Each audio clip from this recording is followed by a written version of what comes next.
Today you are going to learn part of the art of staying on beat while shuffle dancing. If you're someone who starts the beginning of your shuffle run feeling really confident, you're moving fully on every beat, but as the round progresses, maybe you're getting tired and you notice that your body starts to get out of sync with the music, we are going to solve that problem partially today. You are going to learn the art of transitioning with explosivity, and this is significantly going to help you shuffle faster and shuffle with more power and cleaner technique. I'm Alex, the founder and creator of Shuffle Shred. Let's get to work, grab those notebooks. Okay, so what we are focusing on today is the power of your transition point.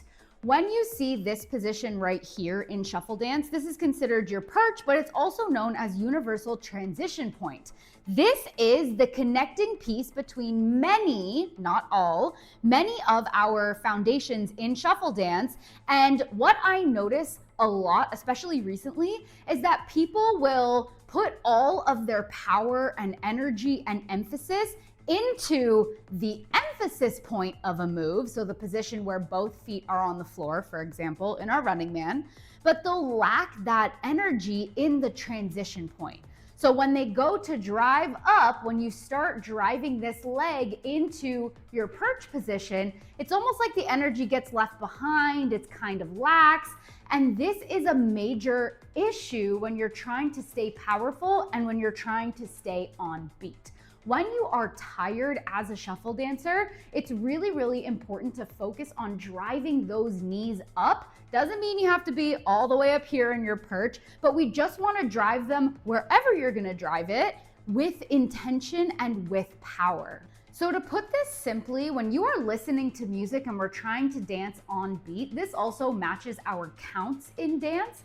But we hear the bass, the boom, boom, boom, boom. And then between that, we hear the hi-hat, boom-ch, boom-ch, boom-ch, boom-ch, right?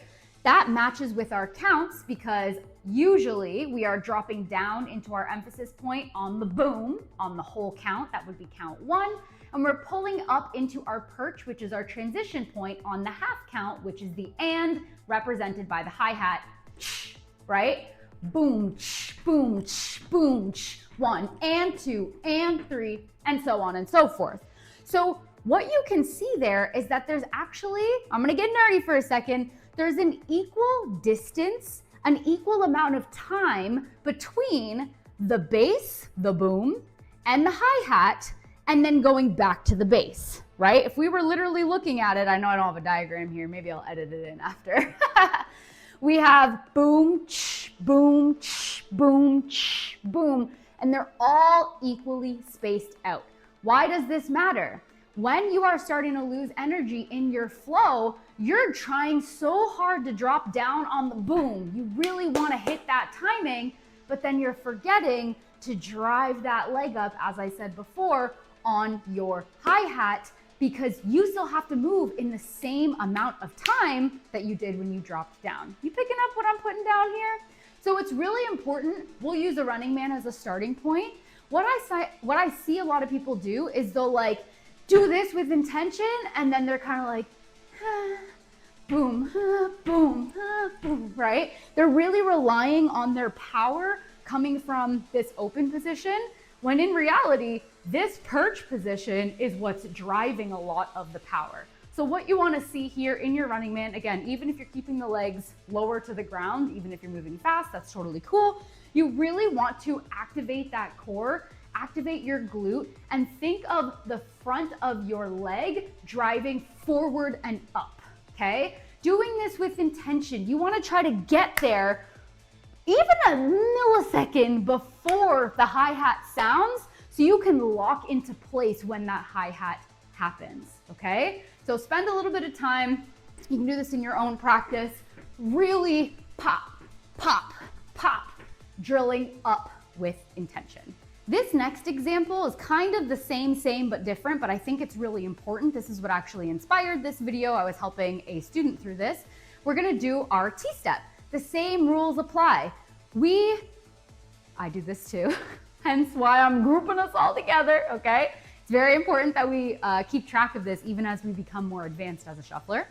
But we will really put that emphasis into our tapping point, right? It looks good, it's clean, it has a photo finish, but pulling back up into the perch, a lot of times we'll either leave the foot there and just start kind of like lifting it up lazily, right? It's not even coming back to the center. It's just staying over there, right? Or we'll like pull it up, but we're kind of just leaving it open. Like we're not finishing the position. When in reality, we want to jet it open and pull it back in. Jet it open and pull it back in. There's a full opening, a photo finish, and a full closing for a photo finish. Yes, I always have to make this disclaimer. This can be used creatively, right? Anything can be done or manipulated creatively with intention. I'm simply talking about the fact that if we're losing energy, if we're not focusing on how to finish and complete all of our moves, they end up looking lazy. So with your T-step, I'll go the other direction now. Really important that the same way you are putting that energy and emphasis into your emphasis point, into your open position where you're tapping your foot out, I want you to really, similar to the running man, it doesn't need to be as high if you don't want it to be, but really make sure that you're driving that knee and closing the legs into one another so we're back in our most pure universal transition point, aka perch. Last but not least, I'm gonna give a few cutting shapes examples, one with a fundamental and one with a trickier move. So in your Charleston, for example, when you are in this cross position and you're about to pop up into that perch position, because this is just a modified perch, sometimes I call it broken flamingo just so we can differentiate because we see that the leg is twisted, but you really wanna drive this leg up with intention. And that's actually gonna help with the next movement, which is the cowtail. So from this position, going back to your Charleston, dropping down, locking into place, dropping down, locking into place, really making sure that the same energy you're dropping into your cross with gets translated as you pick up into that perch variation. Lastly, the cowtail. I see this so frequently. People will start their swing off strong, but then when they get to that top section, I'll show you from the back, right? We're here, we swing, and then they kind of just like lax it out here. Maybe the leg opens.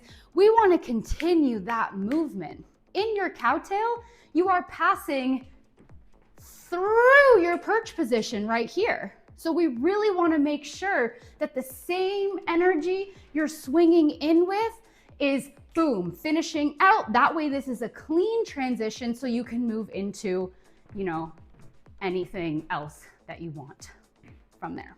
Alrighty, I hope this was helpful. Please make sure to drop a comment. Let me know if this was something that let the light bulb go off in your mind. As a reminder, make sure you subscribe and follow Shuffle Shred so you can become a powerful, confident, and more unique shuffler.